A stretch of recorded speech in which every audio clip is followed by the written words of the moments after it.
Nuestro país, con su diversidad cultural y geográfica, es hogar de 14 nacionalidades y 18 pueblos indígenas que han desarrollado conocimientos sobre medicina, agricultura, astronomía y biodiversidad durante siglos. Según el Instituto Nacional de Patrimonio Cultural, el 80% de la población indígena en Ecuador aún recurre a la medicina tradicional para tratar enfermedades, combinando el uso de las plantas medicinales con prácticas espirituales. Además, investigaciones recientes han demostrado que técnicas agrícolas ancestrales como la chacra amazónica y el sistema de terrazas en los Andes son modelos de producción sostenibles que pueden ayudar a enfrentar el cambio climático y la degradación del suelo. La ciencia moderna está reconociendo cada vez más el valor de estos saberes, promoviendo el diálogo entre el conocimiento tradicional y la investigación científica. Bienvenidos divulgacientíficos y científicas a la quinta temporada de la Estación Divulgaciencia, transmitido desde la Facultad de Ciencias Administrativas de la Escuela Politécnica Nacional. Recuerden que pueden vernos todos los sábados a las 18 horas en todas nuestras plataformas digitales y la de nuestros aliados OEI Ecuador y CUNE Ecuador. Además, este programa se retransmite por radio en Cultura FM 100.9 los domingos a las 11 de la mañana. En el programa de hoy exploraremos la conexión entre la ciencia y la cultura y la sociedad. Hoy hablaremos de un tema fundamental, los conocimientos tradicionales y su aporte a la ciencia en el Ecuador. Yo soy Paola Guijarro, comunicadora social para el desarrollo y divulgadora científica, y el día de hoy seré su host. Iniciamos.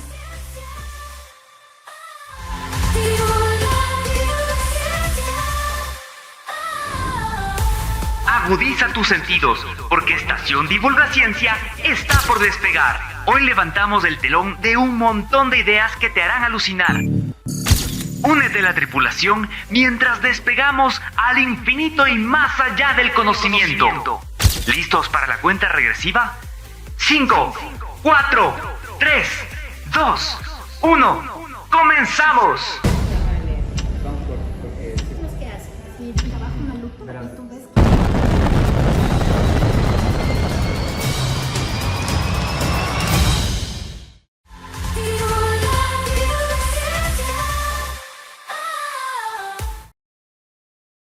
¿Qué tal, divulgacientíficos y científicas? Qué chévere tenerles en este programa y hoy con un tema muy interesante como todos los que les traemos cada sábado acá en la Estación Divulgaciencia. Hoy estamos hablando un poco sobre la relación que tienen los conocimientos tradicionales con la ciencia, este aporte tan importante que han hecho estos saberes a la generación de conocimiento.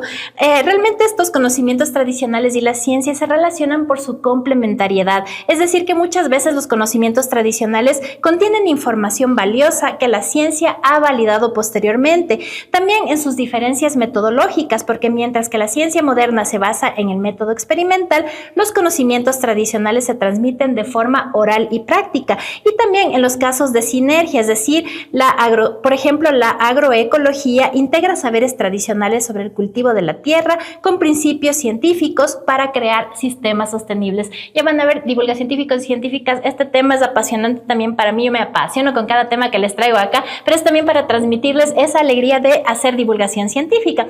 Y para contarnos sobre este tema yo tengo un invitado muy especial. Él es Fernando Nogales, es máster en propiedad intelectual e innovación de la Universidad San Andrés de Buenos Aires, Argentina. Es doctor en biología y licenciado en biología y química por la Universidad Central del Ecuador. En el ámbito profesional fue responsable de la Dirección Técnica de Conocimientos Tradicionales de CENADI y ha trabajado con varias comunidades indígenas y locales del país en temas de conocimientos tradicionales asociados a los recursos genéticos, protocolos comunitarios y lidera el proceso de depósitos voluntarios de los conocimientos tradicionales del Ecuador. Qué chévere tenerte aquí, Fer, y muchísimas gracias por venir. Gracias. Hola, Pauli, ¿cómo estás?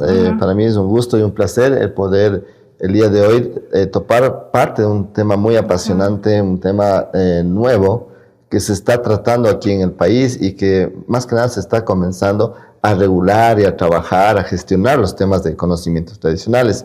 En realidad es una experiencia personal, puedo decir, bastante interesante el estar trabajando en contacto con los abuelitos, con las abuelitas, en territorio, sobre todo en territorio, que es una cosa muy, muy gratificante y muy bonito, el poder ser parte de esa vivencialidad de las comunidades del día a día, ¿no? Entonces, para mí siempre es un placer y un gusto el poder compartir parte de esta experiencia que uno se viene adquiriendo ya por varios años. Qué chévere, Fer, me encanta que lo cuentes apasionado también, porque siempre, ¿no es cierto?, hablar sobre los temas que nos apasionan y que nos mueven en el día a día es lo que es realmente el objetivo de acá de la estación Divulgaciencia, que tú cuentes a nuestros oyentes, a nuestras oyentes, justo esto, porque los conocimientos tradicionales asociados a la ciencia y la contribución que han dado a la ciencia es un tema que socialmente es bastante debatido, ¿no es cierto?, porque a veces creemos que solo la ciencia pura y dura, ¿no es cierto?, y todo lo que se hace en investigaciones es lo único que ha generado conocimiento, pero tenemos todo un bagaje de los conocimientos tradicionales que también han aportado muchísimo a generar ciencia,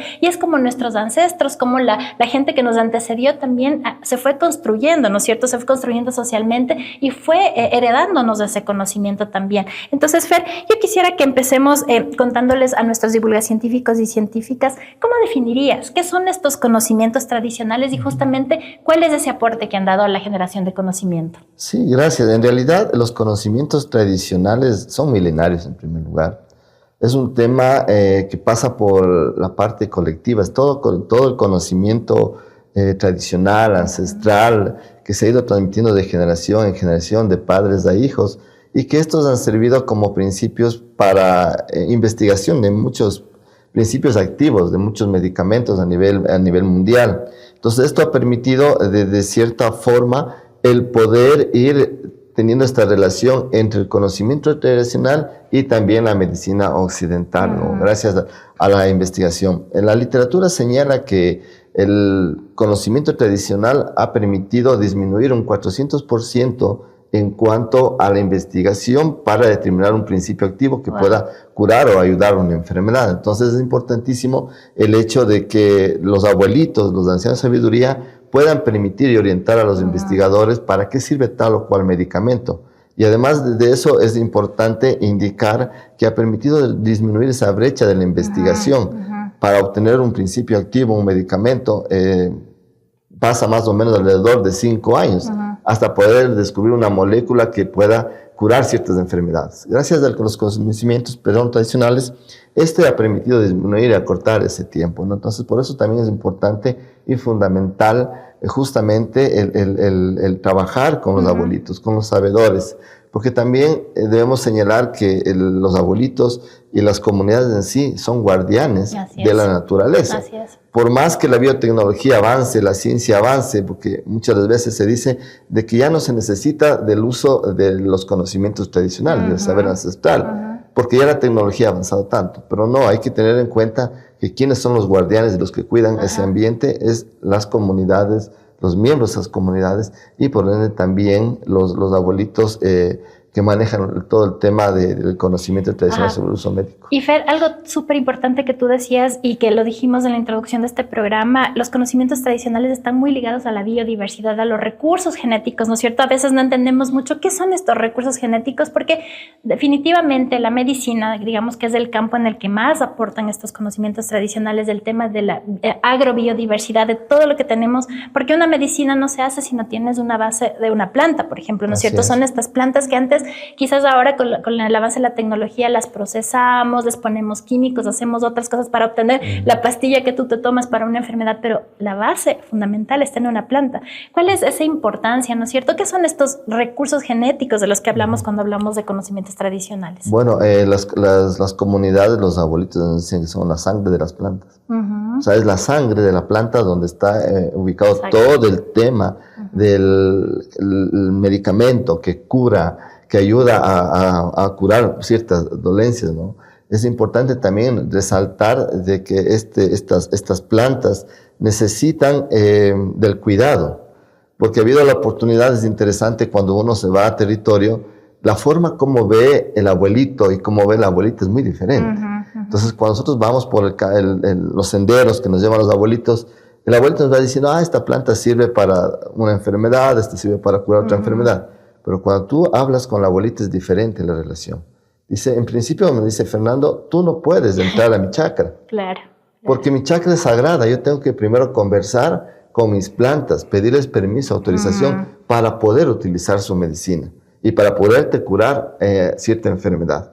Entonces, ese hecho, esa relación, inclusive, la forma, la cosmovisión, cómo ven los abuelitos y cómo ven las abuelitas, es diferente y es interesante. No es nomás de entrar y coger las plantas y utilizarlas, sino que también tiene una parte de cosmovisión, una parte espiritual. Y después, si hablamos de la preparación y todo lo que hacen, es todo una práctica, es un conocimiento bien específico. Es un conocimiento, porque inclusive no solamente es coger y preparar, sino que el abuelito va internamente pidiendo, como orando, para que todo ese principio activo se active. Entonces no es muy sencillo de coger y el laboratorio preparar, sino que también hay toda una parte espiritual. Hay que recordar que nosotros somos materia y energía. Así es. Entonces, inclusive ahí está todo el tema importante en relación a la parte medicinal natural y la parte medicinal occidental. Entonces ahí hay la vinculación, porque nosotros necesitamos, creo yo, el curarnos espiritualmente. Y luego sí pasar al médico occidental que nos ayude las dolencias más fisiológicas. Entonces eso es importantísimo también saber diferenciar y rescatar ese punto de vista. Tú eres una persona que ya tiene muchísimos años en este tema, vas muchísimo a campo, ¿no es cierto?, a territorio, hablas con la gente, justo tú haces un levantamiento de todas estas plantas, de todos estos saberes que tienen las personas, los pueblos y las nacionalidades en función de estos conocimientos tradicionales. Según tu experiencia, ¿cuáles crees tú que son estos conocimientos que hay que rescatar en el país, ¿no es cierto?, que están ahí vivos y que hay que rescatar, y que no solo sean los abuelitos y las abuelitas, claro, ellos son los primeros que transmiten, pero que incentiven a las generaciones siguientes a que se mantenga. ¿Cómo ves tú?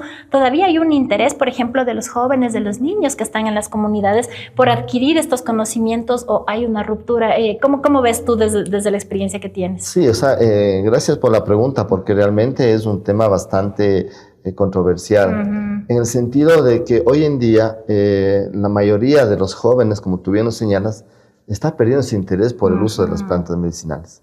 Para un joven es más fácil ir a la tiendita de la esquina, comprar una aspirina para el dolor de cabeza y ya no tiene la necesidad de ir al bosque, inclusive esa relación con la naturaleza, de coger la planta, preparar el medicamento y tomar. Ya no existe esa relación. Antes había mucho más. Los papás, los abuelitos se encargaban de educar a los jóvenes. Pero hoy en día veo que esa ruptura es bastante fuerte. Lamentablemente hay que decirlo. El uso de la tecnología también ha sido uno de los problemas graves en los pueblos, en las comunidades. Cuando uno se visita, es un poquito triste ver cómo los jóvenes, inclusive los niños, están con los celulares. Claro. Entonces ya se está rompiendo esa relación que hay entre el entorno natural y el conocimiento de los abuelos, el compartir. O sea, hay temas importantes que aún se mantienen. Por ejemplo, en la Amazonía, el hecho de levantarse en la madrugada a tomar la guayusa es un tema fundamental e importante. Ahí te permites tú, como familia, el organizarte, el planificar, el conversar inclusive de los sueños. Los sueños para ellos es un mensaje de lo que va a venir, de lo que va a pasar y cómo tienen que planificar su día. Entonces son cosas muy importantes que se tienen que ir rescatando. Otro tema relevante es el idioma. Lamentablemente los jóvenes ya no están queriendo hablar el idioma en las comunidades. Es como que huyen, ¿no? Sí, se está perdiendo eso, y eso es muy triste, porque cuando se pierde un idioma estás perdiendo un bagaje enorme de conocimientos tradicionales. Y miren, los abuelitos pasan los 70, 80 años. Son abuelitos que están falleciendo, están ya pasando a otro nivel energético, digo yo. Entonces, en ese sentido, es importantísimo el hecho de ir fortaleciendo y valorando estos temas, ¿no? Quizás de pronto desde la academia mismo, desde el Estado, es necesario comenzar a trabajar sobre eso. Y justo a eso iba a ver, porque hay toda una vulnerabilidad también alrededor de estos conocimientos. Uno, porque como tú dices, ya esta generación pues ya dejará de estar acá y se perderá con muchos de ellos todo ese conocimiento y ese bagaje que nos pueden dejar en relación a los conocimientos, a la sabiduría tradicional que hay alrededor de estos temas. Y las generaciones pues nuevas, que también tal vez como un mecanismo de resistencia, ¿no es cierto? Porque también en el mundo, digamos, citadino, ya más urbano, también como que tenemos muchas resistencias a entender esto, ¿no es cierto? Porque solo creemos que ya el tema farmacéutico, la pastilla que nos tomamos es lo que sirve, más no la planta de la que vino y la base que tenemos. Entonces, tú trabajas, Feria, mucho tiempo también en mecanismos de protección de estos conocimientos, porque, claro, tú levantas esta información también para que, si bien ya no se puede mantener desde la oralidad, desde el conocimiento conocimiento de los abuelitos, pues ahora tenemos esta forma de trabajo que tú tienes para proteger esos conocimientos. ¿Y qué están haciendo para difundir tal vez, o cuál es el sistema que se tiene para que después las otras generaciones que vienen puedan conocer que esto existe, que estos son nuestros orígenes también? Ajá. Sí, en realidad desde el Estado, voy a ponerme el sombrero del Estado, mira, estamos haciendo algunas acciones importantes, ¿no? Y como tú bien nos señalaste, hay un tema que es el mecanismo de protección de los conocimientos tradicionales. Aquí existen dos, diría, sistemas de protección. Uno que son los depósitos voluntarios de conocimientos tradicionales, que las comunidades libre y voluntariamente lo pueden hacer al Estado, ¿sí? Y que son pueden ser de carácter confidencial o de carácter público. Y el otro sistema es una protección en el ámbito comunitario. Es decir, que las propias comunidades permitan levantar la información, sistematizar sus conocimientos tradicionales sin necesidad de entregar al Estado.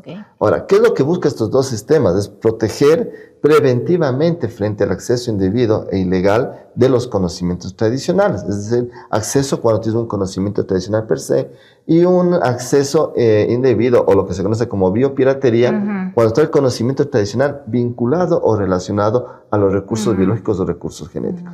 Hay que diferenciar bien estos dos temas. Desde ese punto de vista, lo que el Estado hace es bajar a las comunidades, trabajar con los abuelitos y buscar la forma de que ellos libre y voluntariamente depositen sus conocimientos. Es decir, el uso de las plantas medicinales, cómo lo usan, para qué lo usa, quién lo usa, y de esa forma se protege preventivamente en el Estado. Y al final de todo ese proceso de trabajo de los mecanismos de protección de depósitos voluntarios, el Estado entrega un certificado de depósito voluntario que valide, que dice, mira, tu conocimiento tradicional está depositado y registrado y protegido en el Servicio Nacional de Derechos Intelectuales. Eso es importantísimo. Porque el día de mañana, cuando un investigador quiere hacer una patente, hay un requisito importante que es la novedad. Y la novedad se mide con lo que está publicado en el estado de la técnica. Entonces, la única forma como tú puedes decir, mira, la nacionalidad sáchila o amazanga o los quichuas tienen este conocimiento tradicional es a través de este certificado. Entonces, por eso es importantísimo comenzar a proteger todo el tema de los conocimientos tradicionales, y también lo que tiene que ver no solamente en el hecho del uso de las plantas, sino también está todo el tema de las expresiones culturales tradicionales. Las vestimentas, sus festividades, la música, exactamente eso de las comunidades que son importantes. Hay también el tema de cosmovisión, las limpias, los lugares sagrados, los rituales. Eso también está siendo registrado para proteger. Entonces, además de eso, también es fundamental e importante el hecho de poder realizar procesos de capacitación, que las comunidades conozcan que tienen una normativa que les protege, que tiene un código orgánico de la economía social, de los conocimientos, creatividad e innovación, que está regulando todo el tema de conocimientos tradicionales. Y Fer, esto también garantiza que, por ejemplo, vienen investigadores, ¿no es cierto?, de otros países, vienen, no sé, vienen personas que quieren recoger estos conocimientos y se los llevan, y ni siquiera hay una devolución del trabajo que hicieron con las comunidades, no, únicamente como que vienen y les, voy a usar la palabra, les utilizan para sacar toda esa información, pero después no hay una retroalimentación. Si ellos, por ejemplo, las comunidades, los pueblos registran este conocimiento con el Estado, hay una garantía, por ejemplo, de poder aportarles en esto de la biopiratería, que se llama, ¿no es cierto?, que es este robo de los conocimientos que se van al exterior y nunca más sabemos qué pasó con eso, ¿no es cierto? Y luego se crean medicamentos grandes o cualquier otra cosa. Inclusive yo he visto biopiratería en la moda, por ejemplo, se llevan los símbolos de la comunidad y luego se plasma en una prenda de vestir que está bien, súper exitosa afuera, pero acá no hay ningún rédito. ¿Esto sí les garantiza que puedan registrar y se pueda proteger ese conocimiento? Sí, o sea, más que nada va por el ámbito de las patentes. Ahora bien, tú topas un tema muy importante. O sea, ¿cómo las comunidades pueden garantizarse por ellas mismas? Eso es importantísimo. Entonces, dentro de la norma existen 3 pilares importantes. El uno, que es el consentimiento libre previo informado. Es decir, que el investigador o el usuario del conocimiento tradicional tiene la obligación de bajar a territorio y en asamblea comentar y contar a la comunidad qué van a hacer con sus conocimientos tradicionales, qué van a hacer con sus recursos biológicos, con sus plantas medicinales, qué van a hacer, cuánto tiempo, dónde van a llevar, qué van a producir. Lo más transparente Lo más posible. transparente ¿No es posible. cierto? Y ahí darles también la oportunidad. El siguiente pilar es el tema de las condiciones mutuamente acordadas. Que las comunidades tengan la oportunidad de que existe ese diálogo. Donde les digan, mira, nosotros te damos este conocimiento tradicional, pero ¿qué recibimos a cambio? Así es. Que exista un randy, un dando, sobre el tema del conocimiento y también del uso de las plantas medicinales. Entonces eso es importantísimo. Y finalmente, si es que existe detrás de todo esto un beneficio, podemos hablar de un beneficio monetario como no monetario, que existe una distribución justa y equitativa de beneficios. Si funcionan estos tres pilares, yo considero que se puede hacer ciencia asociada a los conocimientos tradicionales, respetando estos elementos esenciales y fundamentales para poder a futuro lograr muchos avances de la ciencia y que exista, como tú bien dices, un reconocimiento adecuado, correcto a las comunidades. Sobre todo justo, ¿no? Porque las comunidades están entregando algo que es muy valioso, que es su conocimiento, es su esencia de su existencia. Entonces, es terrible que se den estos temas, ¿no? De biopiratería, temas de repartición muy injusta de los beneficios también. Y Fer, ¿ya existe en el país algún tipo de control? ¿Los investigadores tienen que registrarse en alguna entidad del Estado para saber que están haciendo esta investigación, que están recogiendo estos conocimienos, o cómo está funcionando en el país? Todavía hay trabajo por hacer ahí. ¿Qué se está haciendo también para regular eso, no? Sí, efectivamente, en el país hay dos temas importantes. El uno es que el usuario, el investigador, tiene la obligación de presentar el acta de consentimiento libre previo informado.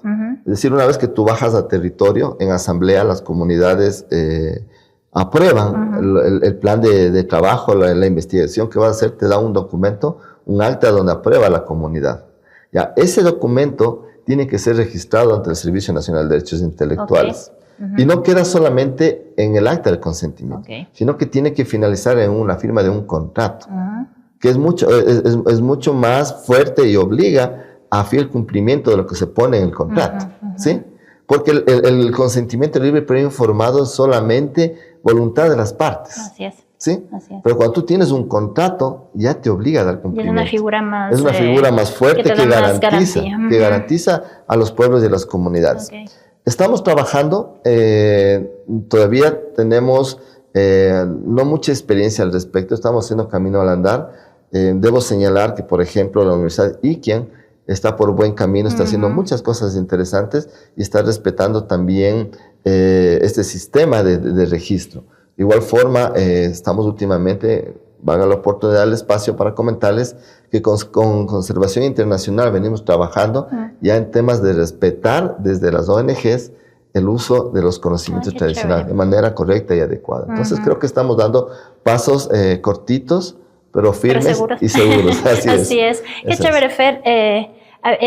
Tú ya tienes experiencia levantando estos conocimientos en todas las provincias del país, ¿no es cierto? Cuéntanos un poquito cómo ha sido esa experiencia para ti. Seguramente te has encontrado con cosas hermosas, ¿no es cierto? Porque además de que recoges estos conocimientos ligados a la biodiversidad, lo que tú dices, conoces cultura, gastronomía, música. ¿Cómo ha sido para ti, como ya algo personal, trabajar en este tema? Pienso yo quisiera estar en tus zapatos, me encantaría estar ahí yendo a las comunidades, compartiendo, conociendo todo esto. Cuéntales a los divulgadores científicos y científicas, quizás aquí hay chicos muy jóvenes, ¿no es cierto?, que quieren estudiar, quieren hacer esto y tú podrías motivarles. Sí, gracias, Pau. En realidad es un tema apasionante. Creo que doy gracias a la vida por haberme puesto en estos espacios y sobre todo el conocer a abuelitos, abuelitos con mucha experiencia, que cuando yo llego, ellos me reciben muy abiertamente y creo que también perciben cuando tú eres una persona tranquila, transparente y que llegas al territorio no a hacer daño, sino más bien a aportar, a contribuir. Y no solo a recoger lo que puedas, ¿no es cierto?, sino a interactuar. Sí, ellos sienten, porque una vez cuando estuve con Abuelito Sáchila me dijo, yo apenas te vi, te sentí. Le digo, ¿y cómo sabías? Me dice, lo que pasa es que aquí tengo un músculo que se mueve y me dice cuando las cosas van a fluir. Interesante. Ya, ¿no? Entonces, eso es importantísimo y relevante. Y motivar a muchos jóvenes que no se den por vencidos. Exacto. Motivar a los investigadores que no es fácil trabajar con las comunidades, con los conocimientos tradicionales, pero hay que hacerlo. Hoy en día las comunidades están muy ávidas y tienen el deseo y las ganas de que sus conocimientos sean difundidos, divulgados y aprovechados. Siempre a mí me dicen, si en mi bosque, en mi comunidad, está la medicina para curar el SIDA, la diabetes, hay que difundirlo. Wow. Porque es para toda la humanidad. Y además son súper solidarios con eso, sí, ¿no? o sea, eso es importantísimo. Y bueno, y a veces a uno también, como hay cosas hermosas, también hay cosas tristes. Claro. Muchas cosas tristes. Por ejemplo, digo yo, lamentablemente muy pronto me quedaré sin mis amigos. No. Porque mis amigos son abuelitos que pasan los 80, 70 años. Están en su casa de su vida y va a ser una cosa muy triste cuando yo ya no tenga estas personas que muy gentilmente, muy amablemente me están dando parte de su vida, parte de sus conocimientos tradicionales.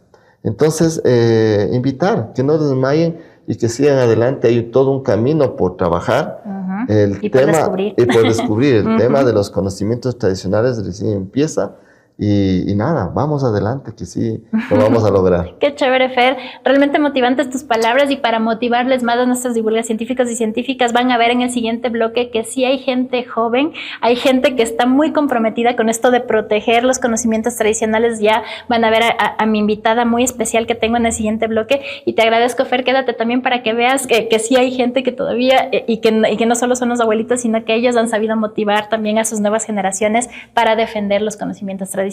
Así que muchísimas gracias, y ves como el tiempo pasa volando y quisiera preguntarte muchas más cosas, pero nos quedó corto el tiempo, así que invitarte a un nuevo espacio, comprometerte a que estés acá y nos sigas comentando esas historias de vida tan increíbles que tienes. Muchas gracias, para mí siempre ha sido un gusto y un placer el poder compartir parte del trabajo que se hace. Chévere, Fer, así que vamos, divulgadores científicos y científicas, a una pausa comercial y ya venimos enseguida.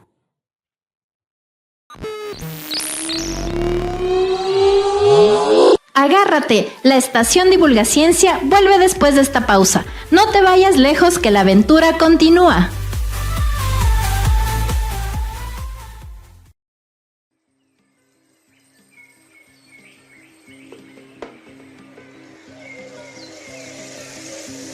Cultura FM 100.9, la radio de las diversidades. Desde los movimientos sociales en medio de la lucha.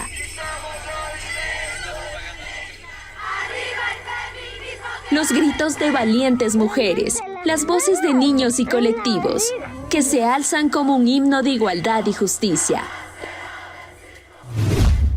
Y los pueblos, enraizados en sus tradiciones, cantan con voz ancestral a su historia viva.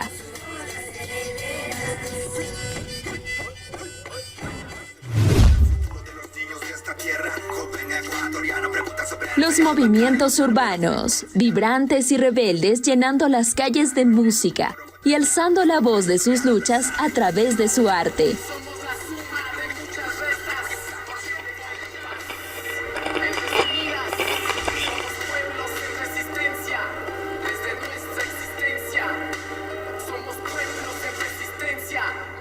Desde nuestra existencia. 100.9. En esta sinfonía de diversidad y cosmovisión, la comunicación se alza como un puente de libertad, donde las voces diversas encuentran su espacio, tejiendo un tapiz de entendimiento y diversidad. Así somos, la voz de las luchas, donde la música y la palabra se entrelazan, donde la diversidad florece en cada nota y la cosmovisión se expande en cada verso, donde cada voz tiene un lugar y cada historia importa. Somos Cultura FM 100.9, la voz de las diversidades.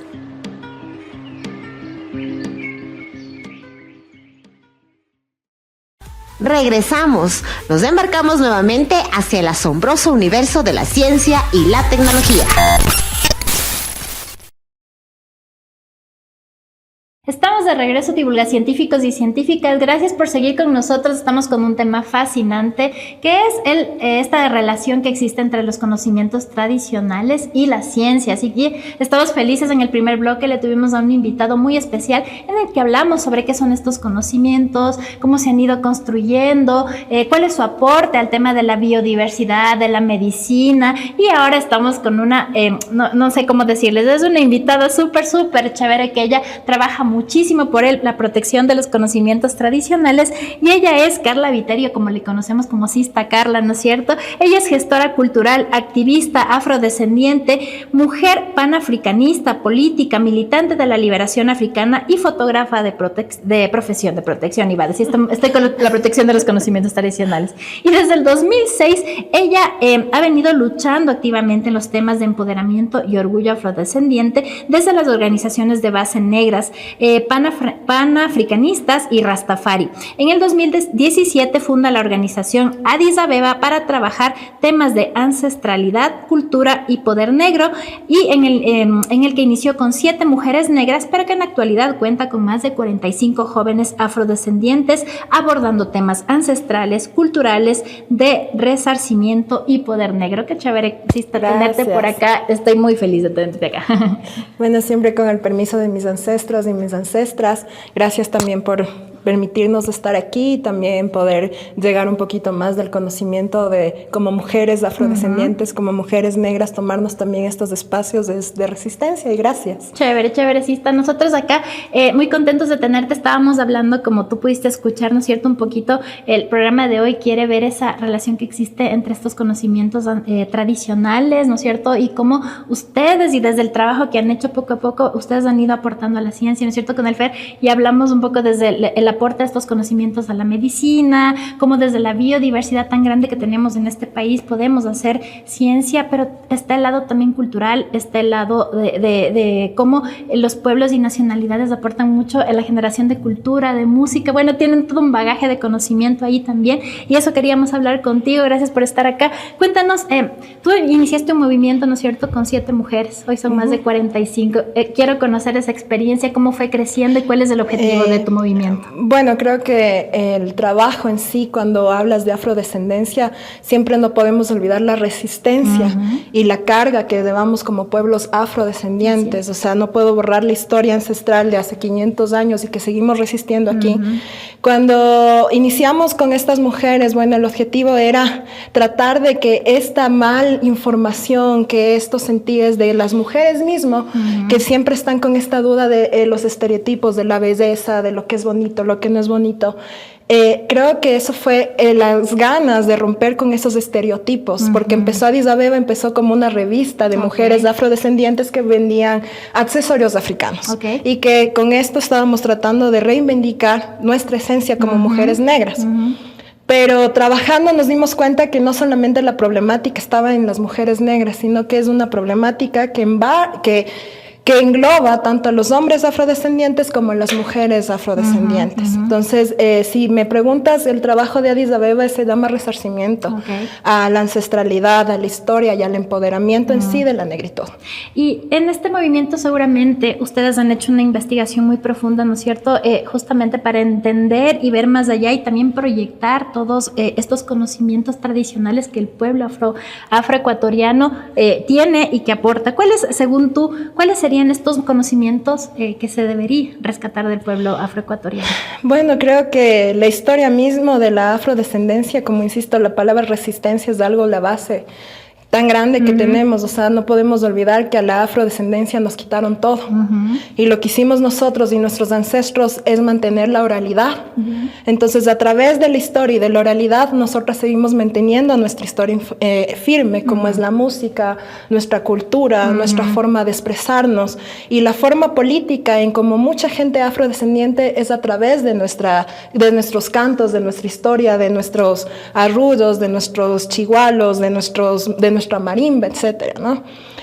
quitándole el lado solamente de Esmeraldas, porque también no podemos olvidar que tenemos nuestro valle. Entonces, cómo nosotros rescatamos es a través de la conversación de los abuelos hasta la actualidad.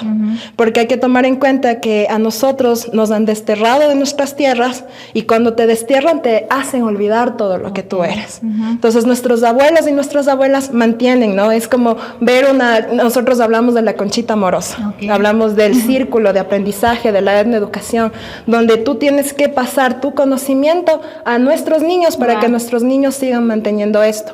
La historia de la afrodescendencia no está escrita en libros, está escrita en nuestra voz. Así es. Entonces, cuando hablas de cómo mantenemos esto, es el trabajo que nosotros hacemos es pasar nuestro conocimiento a nuestros niños y que sigan manteniendo nuestras costumbres, nuestra historia, desde nuestro sentir y desde nuestros pies. La historia bien contada.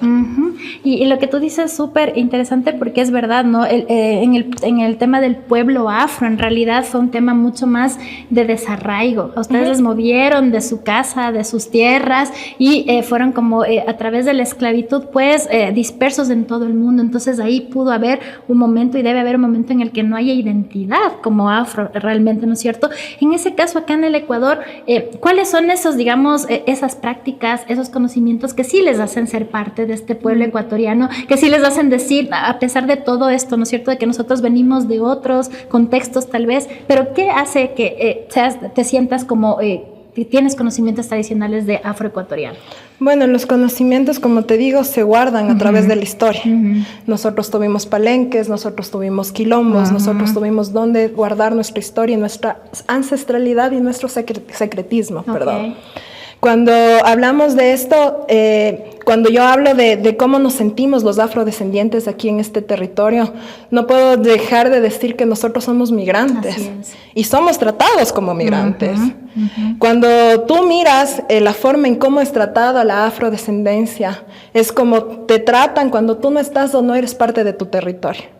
Y ahí es cuando nosotros resistimos, cuando nosotros mostramos lo que somos, cuando nosotros decimos, aquí estamos nosotros y hacemos resistencia a través de nuestra música, a través de nuestra historia, a través de nuestros secretos.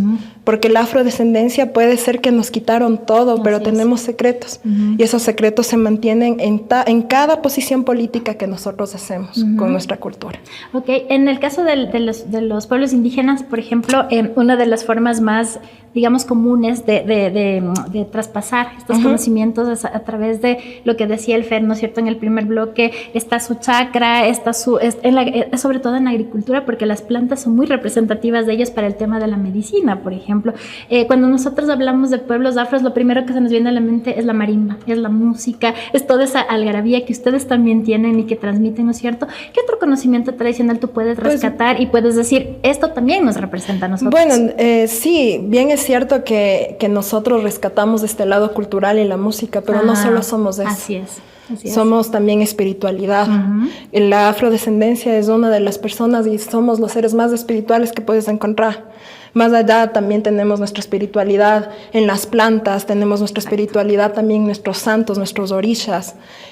Como te hablaba, nosotros cuando hay un muerto se canta, los chigualos cuando son niños, porque son cantos de alegría cuando son niños.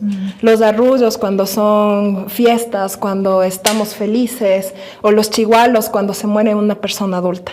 Entonces son secretismos y son historias que nos vienen atravesando y vienen ahí rondando en nuestra ancestralidad. Entonces cuando hablamos, ponte de una marimba, hablamos de una resistencia, porque la marimba era vista como malo, porque era una posición política de donde estaban en los palenques, donde estaban en los quilombos haciendo Buda y mostrando a la gente de que nosotros éramos personas libres. Entonces, cuando hablamos de eso, hablamos de... Para mí la afrodescendencia es una forma de liberación. Por eso es que cuando yo hablo de la liberación negra. Y eso nos atraviesa muchísimas cosas. Cuando me preguntan de negritud, a veces digo, ¿cómo puedo narrar mi vida en 1 hora, en 2 minutos, en 2 segundos? Si nos atraviesa una historia gigantesca. Entonces puede ser un mayor, una mayora que se sienten y te van a decir lo mismo. No puedo relatar en 2 minutos lo que es la ancestralidad negra porque nos envuelve una cantidad de secretismos y que muchas veces lo contamos o muchas veces también los guardamos casa adentro para seguir manteniendo esto. Ajá, y es eso, ¿no? Justamente tal vez que tú le ves como una forma de protegerse, guardar esas culturas y esas prácticas, porque por eso mismo muchas veces del pueblo afro no conocemos mucho. O sea, decimos, cuando te hablan de diversidad cultural, de diversidad de pueblos y nacionalidades, lo primero que se te viene es los indígenas acá, ¿no es cierto? Los pueblos amazónicos. Pero acá, que están en su territorio. Exactamente, pero acá tenemos un pueblo afro también y que ustedes desde la historia también han ido y tal vez es una forma, como te digo, de protegerse. Pero ¿cómo estás trabajando tú, por ejemplo, en tu movimiento Addis Abeba? Tú trabajas con ya chicos jóvenes, ¿no es cierto? Justamente para que no se pierda todo esto. Cuéntanos un poquito, ¿es difícil trabajar con ellos se resisten? ¿O cómo ha sido cómo ha sido justo este trabajo para mantener la identidad afro? Bueno, creo que Addis se ha dedicado a desconstruir y a reconstruir. Okay. Es un colectivo que sí muestra culturalidad entre su ropa, en sus tradiciones, tener esa conexión y no separar lo que es África con nosotros. Trabajar, formar. Nosotros estamos formando activistas. Nosotros estamos formando gente que se está educando y está llevando la etnoeducación, porque hay que tomar en cuenta qué es la etnoeducación y qué es la educación. Si nos puedes explicar la etnoeducación es cuando estamos recopilando nuestra historia contada desde nuestros pies, porque en la escuela nadie te cuenta nada de la afrodescendencia, solamente te cuenta desde donde nos bajaron de los barcos y ahí quedó la historia. Exactamente. No cuentan que venimos de reyes y reinas, no cuentan que Esmeraldas también fue uno de los grandes palenques de la grande historia, que no cuentan que en Esmeraldas fue el mayor palenque más grande de la historia aquí en Ecuador, que era un lugar donde habían cimarrones, donde habían reyes. No te cuentan en la escuela. Entonces, cuando nosotros hablamos de la etnoeducación, hablamos de la historia de nuestros abuelos contados a través de nuestra boca. Entonces, la etnoeducación quiere decir que estamos buscando nuestra historia real. Y esa historia que estamos pasando a nuestros niños para que dejen de tener estas cadenas mentales y limitarlos en la historia. Ellos tienen que saber que aquí hubo un palenque, que aquí hubo un rey que se llamaba Alonso de Illescas, que es de Esmeraldas, que había una Martina Carrilla, que había un montón de gente que hay como sacarlo y decir, aquí. La negritud viene también de gente que viene parada y bien parados y que estamos luchando hasta ahora. Porque no podemos quitar que la historia y la situación de la negritud ha cambiado, porque no ha cambiado. Todavía seguimos viviendo situaciones terribles. Así es. Todavía nuestras infancias son las que están sufriendo. Y Addis Abeba se trabaja en eso. Trabajamos con las infancias, trabajamos con nuestros adolescentes. Y también, bueno, ese es el lado cultural, donde estamos rescatando música, donde estamos mezclando música africana con música de aquí. Y estamos haciendo fusiones con esto. Pero también Addis Abeba tiene un bloque de frente que se llama Las Quilomberas. Es el bloque político, el bloque de mujeres negras que salen a la calle a poner y alzar la voz por nuestros niños. Entonces, es un conjunto de trabajo que estamos haciendo. Qué chévere, ¿no? Y ahí justamente vemos esta relación directa que tiene el trabajo que ustedes están haciendo para rescatar estos conocimientos tradicionales y cómo se une con la ciencia y la educación. ¿Por qué no incidir, ¿no es cierto?, en que haya una materia que se llame etnoeducación y que justamente pueda trabajar no solo con los pueblos afro, sino también con las otras nacionalidades y pueblos, y puedas ya dar como una información más real y contar la historia tal cual es, ¿no es cierto? Ver una Sista Carla ahí en las aulas diciendo, esta es la verdadera historia, porque es lo que necesitamos. Nosotros nunca en verdad en las aulas nos enseñan más allá de que existen estos pueblos, estas nacionalidades, pero así muy de paso, pero no te cuentan la historia verdadera, ¿no es cierto? Claro. Hay en la educación se supone que ya está puesto esto de la etnoeducación. Pero quitar la historia mal contada y poner la historia bien contada a muchos no les interesa. Así es. Entonces, ese es el trabajo que tenemos que hacer con organizaciones y con los colectivos, trabajar con los niños, trabajar con las infancias, hacerles conocer sus derechos. Exacto. Incluso trabajar con los niños negros, porque es tan importante trabajar con los niños negros para que se quiten esos prejuicios y limitaciones, ¿no? El negro futbolista, el negro tiene que hacer deporte, el negro El negro no tiene límites. puede llegar a hacer lo que quiera. Así es. Y eso es lo que estamos trabajando nosotros. Y es lo que veíamos y nosotros siempre acá en Estación Divulgaciencia, por ejemplo, cuando buscamos científicos, negros y negras, existen en el país, pero no son visibilizados, por ejemplo, ¿no es cierto? En todo, realmente, en todas las prácticas y cómo nos movemos, está el pueblo afroecuatoriano que también, lamentablemente, hasta el día de hoy, diría yo, sí se sigue invisibilizando. Y en ese sentido, ¿cuál sería el mensaje que tú darías para incidir, por ejemplo, en la academia, incidir en políticas públicas o tal vez incidir con otros espacios para que se reconozcan estos conocimientos tradicionales y esta identidad del pueblo afro? Bueno, creo que el trabajo tiene que ser dentro de casa. Si tú no alzas la voz, y la afrodescendencia jamás ha sido escuchada cuando hablas bajo. A nosotros nos ha tocado gritar, a nosotros nos ha tocado hacer Buda para que vean que estamos aquí y que existimos. Hay gente que se está preparando, hay gente que sigue estudiando, hay gente que está caminando, pero también necesitamos esa puerta, ¿no? Para que estas personas también entren a ocupar, porque ocupar espacios que también nos pertenecen. Nosotros usamos una palabra, hay que ennegrecer los espacios. Hay que ennegrecer los lugares donde estemos. Y decirles a los chicos que no tengan límites, que si podemos, que estamos con totalmente la disposición, y aparte que somos seres que podemos y logramos. Entonces, cuando yo dejo un mensaje, siempre dejo a esas infancias que no tienen dónde reflejarse, esas infancias donde no tienen alguien que pueda verles y decir, yo quiero ser como esa persona. Que se busquen dentro de ellos, que busquen a sus ancestros y que caminen con ellos y que caminen como ellos. Qué chévere. Y además, sí está, Carla, de la oralidad, que sí puede ser una amenaza porque tal vez ya los abuelitos, las abuelitas, tus padres ya han hecho todo su trabajo, tal vez contando. ¿Qué otra amenaza le ves tú para que los conocimientos tradicionales de los pueblos afros se queden ahí, se queden invisibilizados como siempre? Porque sí es la oralidad lo que hace que perdure, pero ¿qué más se puede hacer para tal vez liberar sí estas vulnerabilidades? Se encuentra amenazado por la apropiación cultural que hay. La afrodescendencia tiene un gran problema, es que vienen otras etnias blanco-mestizas, los blancos, a apropiarse de estas resistencias tan pequeñas o tan grandes para nosotros y lo hacen suyo. Entonces ese es el problema. Pero ahora hay una Sista Carla, hay otras mujeres negras, hay muchas personas que estamos cubriendo y estamos protegiendo nuestra ancestralidad. Así que el miedo de que se pierda nuestra ancestralidad le veo nulo. ¿Por qué? Porque estamos nosotros luchando para que esa se mantenga. Y que además hay esta forma también de trabajar de forma complementaria, colaborativa.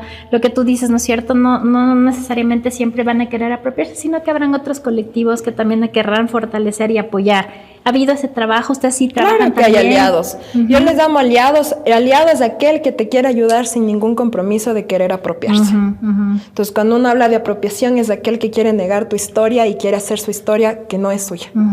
Pero hay personas que son aliados y que trabajan contigo y que a veces son muy necesarios, porque tú tocas la puerta, te ven afrodescendiente, no te abren. Toca una persona que no es afrodescendiente, pero que viene con una historia negra, te van a abrir la puerta. Entonces, ¿hay aliados? Sí. De que sea lo correcto, no. Exacto. Pero sí hay aliados. Y en el primer bloque, por ejemplo, hablando ya de los aliados, por ejemplo, estatales, Fer nos decía en el primer bloque que ahora existen mecanismos de protección desde el Estado, que tú puedes ir voluntariamente como comunidad, por ejemplo, como pueblo, digamos, pongamos en tu ejemplo, tú puedes ir como pueblo afroecuatoriano, registrar ahí tus conocimientos tradicionales, ¿no es cierto? Y decir, ahora el Estado te garantiza de alguna forma que pueden estar protegidos. ¿Han vivido ustedes estos procesos tal vez? ¿Cómo ves estos mecanismos que de alguna forma pueden ayudar a eso, ¿no? A proteger sus conocimientos? Sí, ahí sí soy como abuelita. Soy muy consciente. Yo soy como abuelita. No confío en el Estado. No confío en que protejan lo que no han protegido nunca. Y ahí sí soy como abuelita, y voy a volver a decir que prefiero seguir guardando nuestros secretos de la mano con la gente que ha cuidado. No tenemos... ¿Cómo podemos pensar que nos protegen si nos quitan? Entonces, como ahí tal vez me voy un poco de la línea, es lo que está pasando en Esmeraldas. O sea, hay un racismo ambiental, racismo étnico, racismo de todas las formas, aunque dicen, no, ahora todo es racismo. Sí, señores, es racismo. Cuando nos pasa a la negritud, no hay quien nos proteja. Y ahí viene el palenque, ahí viene el quilombo, ahí viene la negritud. estamos para proteger nuestra herencia ancestral. Y justamente con estos eventos que tú dices, sí es verdad, no se quebranta esta confianza que pueda haber. Sin embargo, tal vez es la oportunidad, y tú me dirás, para justamente llamar a la academia, llamar al Estado, para que puedan empezar a trabajar en esto, para que ya no sea como lo que tú dices, cuando pasa al pueblo afro, pues realmente la sociedad tal vez da las espaldas y no hace lo que tiene que hacer, como cuando le pasa a otro sector. Entonces, yo te diría, ¿cuál es el llamado que tú haces justamente a todas estas instituciones? ¿Qué sugieres tú para que ellos puedan trabajar y que ustedes realmente se sientan que están siendo parte de los procesos sociales como todos? Creo que lo primero es visibilizar. Ecuador no se construyó solo. Exacto. Hubo mano afrodescendiente durísima. Así que si uno hace un llamado es a la conciencia. Y la conciencia es la única que te libera. O sea, si tú haces algo con conciencia, te vas a dar cuenta cuáles son las necesidades de estos pueblos y estas comunidades que han sido abandonadas por cada gobierno de turno. Entonces, si yo hago un llamado, es a la conciencia y al respeto a esta herencia y a esta cultura afrodescendiente y a nuestros territorios. Okay. Y finalmente, solo para entender, ¿cuál es el trabajo que tú haces con los niños, con los jóvenes? ¿Cómo les motivas tú a que ellos también hagan el trabajo que tú haces, que es de activismo y de protección de su identidad y de sus conocimientos? Creo que el autoamor. Amarte quien eres, amar la negritud, amar tu cabello, amar tus rasgos, amar tu cultura, amar tu ancestralidad. Esa creo que es la base que he tenido que yo desconstruirme y reconstruirme para poder dar a estas generaciones también el respaldo de tener a alguien que les va a sostener. Así que el trabajo que hacemos con Addis Abeba es la desconstrucción y volver a construir la historia. Chéverísimo, muchísimas gracias Ustad, por estar acá. Un programa súper interesante. Hemos hablado sobre esta relación que tienen los conocimientos tradicionales con la ciencia, cómo desde los pueblos y nacionalidades hemos aportado en toda la historia a la generación de conocimiento. Así que gracias por estar acá. Esperamos tenerte en un próximo espacio también. Y bueno, ya volvemos con la conclusión del programa. Los retos y oportunidades alrededor de los conocimientos tradicionales recaen principalmente en el reconocimiento y protección. Muchos de esos conocimientos han sido apropiados sin reconocimiento de los beneficios para las comunidades. La biopiratería es un problema en este sentido. Además, la integración en las ciencias, programas de etnobotánica, etnoastronomía y etnoclimatología buscan cambiar el conocimiento local con estudios científicos para abordar problemas globales. Les recuerdo que esta temporada pueden vernos los sábados a las 18 horas a través de todas nuestras plataformas y la de nuestros aliados que son OEI Ecuador y CUNE Ecuador, y pueden escucharnos los domingos en radio a través de Cultura FM a las 11 de la mañana, así que les esperamos. Ha sido un gusto para mí ser host en este programa. Soy Paola Guijarro y hemos transmitido desde aquí, desde la Facultad de Ciencias Administrativas de la Escuela Politécnica Nacional. Así que muchísimas gracias y les esperamos en otro apasionante viaje de la estación Divulgaciencia. Chao. ¡Qué viaje! Pero la curiosidad nunca duerme, así que mantén tu atención porque la siguiente semana regresaremos a la estación Divulgaciencia, donde cada pregunta es el comienzo de una nueva aventura.